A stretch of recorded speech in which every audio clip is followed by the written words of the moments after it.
आज देश और दुनिया में मिलावट का जबरदस्त दौर चल रहा है। मिलावट इस कदर बढ़ गई है कि कीड़े मारने की दवा में ही कीड़े पड़ने लगे हैं। इतना ही नहीं, अब तो मच्छर भी मीटिंग गुड नाइट पर बैठकर कर रहे हैं। जीने के लिए शुद्ध भोजन तो दूर रहा, मरने के लिए असली जहर भी नहीं मिल रहा है। और यह मिलावट सिर्फ खाने पीने की चीजों और दवाइयों में ही नहीं, वरन विचारों और आदर्शों में भी बदस्तूर जारी है।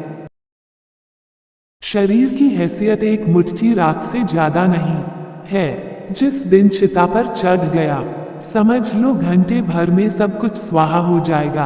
अपने सुंदर शरीर पर ज्यादा मत करना, कारण कि जिस दिन शरीर में से सच्चिदानंद घन आत्मा बाहर निकल जाएगा तो तुम्हारे अपने ही लोग शरीर को बिस्तर से नीचे उतार देंगे, कमरे से चौक में लाकर रख देंगे।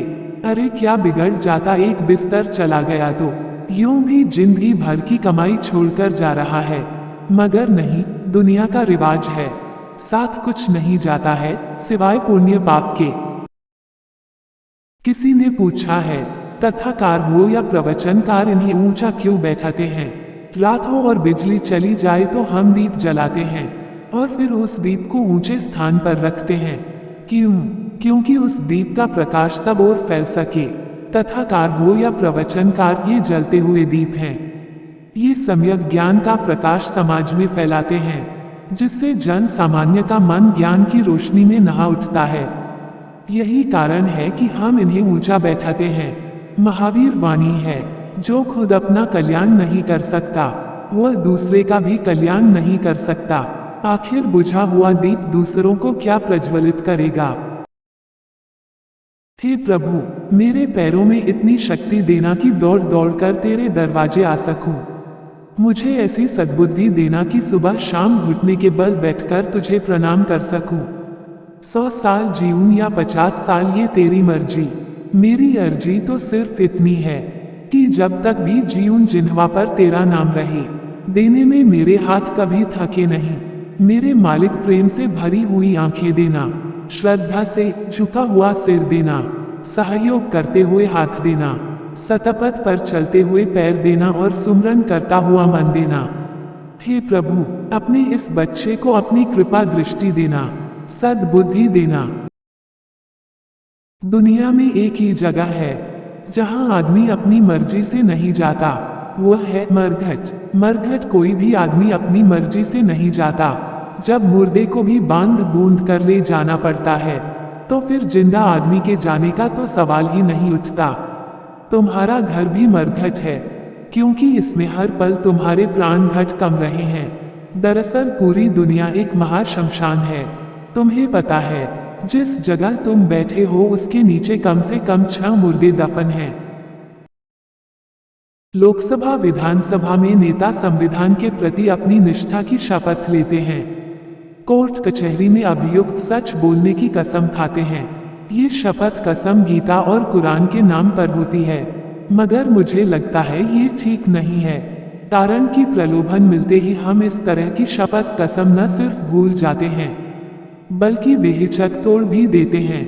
मेरा मानना है कि नेताओं अभियुक्तों को शपथ गीता, कुरान, बाइबल की नहीं बल्कि उनकी अपनी बेटी और बीवी के नाम की दिलानी चाहिए, कारण कि आज उनकी नज़र में बेटी और बीवी की अहमियत गीता और कुरान से कहीं अधिक है। हम इतने चालाक लोग हैं, गीता को हाथ पर रखना चाहिए था, लेकिन हमने तो गीता पर ही हाथ रख दिया। ज्यादा पैसा, जल्दी पैसा और किसी भी जरिए से पैसा, ये तीनों अंतत दुख का कारण बनते हैं। पैसे को प्यार कीजिए, लेकिन उसी को जो आपने ईमानदारी से कमाया है। जीवन में खूब पैसा कमाना, मगर अपनी सेहत को दांव पर लगाकर नहीं, क्योंकि पहला सुख तो निरोगी काया ही है। जीवन में सब सुख सुविधाएं हो, लेकिन सेहत भली चंगी ना हो तो उन सुख सुविधाओं का क्या औचित्य। विडंबना यह है कि व्यक्ति पहले पैसा कमाने के लिए अपना शरीर बिगाड़ता है और फिर शरीर सुधारने के लिए पैसा बिगाड़ता है। आज उधार की जिंदगी ने सभी कुछ बेमानी बना दिया है। कल तक जिंदगी मौन से चलती थी, आज लोन से चल रही है। माल घर ले आओ और किस्तें चुकाते रहो। TV, fridge, washing machine, AC, car, computer, cell phone जैसे संसाधनों से देखते ही देखते घर भर गया। पूछो अब सुख भोग रहे हो? बोले नहीं।